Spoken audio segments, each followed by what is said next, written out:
Are you looking for peace of mind at your doorstep? Look no further. With the Blink Video Doorbell, your home's entrance is always within your control. Check out the link in the video description to learn more and get your Blink Video Doorbell on Amazon. Your home is in your hands. A bespectacled elderly man in a black leather jacket stomps up the stairs to his office and confronts the bearded plainclothes policeman guarding the door. Squaring up to the officer, his face within an inch of the other man's, he unleashes a spittle-laden rant. "I'm telling you, you can't stop me from getting into my office," he yells in fury. "We aren't thugs or bandits. Go and do your job as a police officer. I am the Republic. I'm a politician. Get out of my way and open this door." The star of this epic tantrum, which erupted in 2018 when police officers searched his office over allegations of the improper use of political funds, and was preserved for posterity on YouTube, was Jean-Luc Melenchon, the leader of an ultra-left party called France Unbowed. After his parliamentary grouping won more seats than any other party in the left-wing coalition that emerged as the biggest bloc after last weekend's election, Melenchon is a contender to be France's next prime minister. It's a prospect that should terrify anyone with France's best interests at heart. For Melenchon, who was given a 3-month suspended prison term and an €8,000 (£6,700) fine following the unedifying confrontation outside his office, is the most dangerous clown in France, with the pomposity and waistline of Kim Jong-un. It's initially hard to see how he can be taken seriously. But he's a mesmerizing demagogue in the snake oil he is peddling appeals to his core vote, concentrated in densely populated suburbs of grim public housing with large immigrant populations. Just as in Islington, plenty of Champagne socialists vote for him, too. They all love his passionate support for Palestine, his intention to fling open the French borders and his instinctive hatred of the police.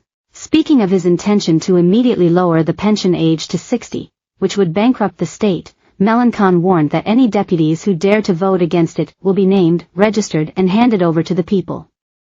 That's democracy. I hope they will not be deported to a reform camp. Was he joking? He's not renowned for his sense of humor. If Melenchon got his way, he'd turn France into a European Venezuela and spark an exodus of wealthy citizens fleeing his proposed 90% top rate of tax, unless they're put off by his exit taxes on anyone trying to leave. Melenchon's positions are a toxic combination of communism, alliances with militant Islamists and eco-radicals. He stands for higher wages and price controls on food and fuel, while nursing a burning hatred of America, NATO and Germany. It adds up to a manifesto that's madder than one of those absurdist French farces by the national playwright, Molière. Yet now, by the slings and arrows of outrageous fortune, this wacky rabble-rouser, with a fondness for Mao jackets, who cultivates a man of the people image despite having a net worth of €2.5 million, is demanding the key to the Hotel Matignon, the headquarters of the French PM. So how has this contemptible agitator risen to within touching distance of the second highest office in the land? A choir boy in his youth, Melenchon, a vigorous 72, is, like his brother-in-arms Jeremy Corbyn, a political lifer who, apart from a brief stint as a teacher as a young man, has never had a proper job.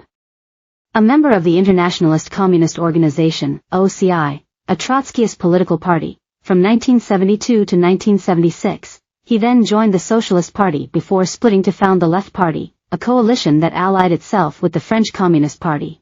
Melenchon first won elected office in 1983 when he became a local councillor in Massy, a town just outside Paris. 3 years later, he was elected to the Senate, the upper house of the French Parliament, and, amazingly given his later flakiness, served as Minister for Vocational Education from 2000 to 2002 for Lionel Jospin. In 2009, he was elected to the European Parliament and went on to serve 8 years in MEP. He made the first of 3 attempts to win the French presidency in 2012, finishing with just over 11% of the vote. After founding France Unbowed in 2016 and installing himself as its supreme leader, he finished in 4th place in the 2017 presidential election, with 19.6% of the vote.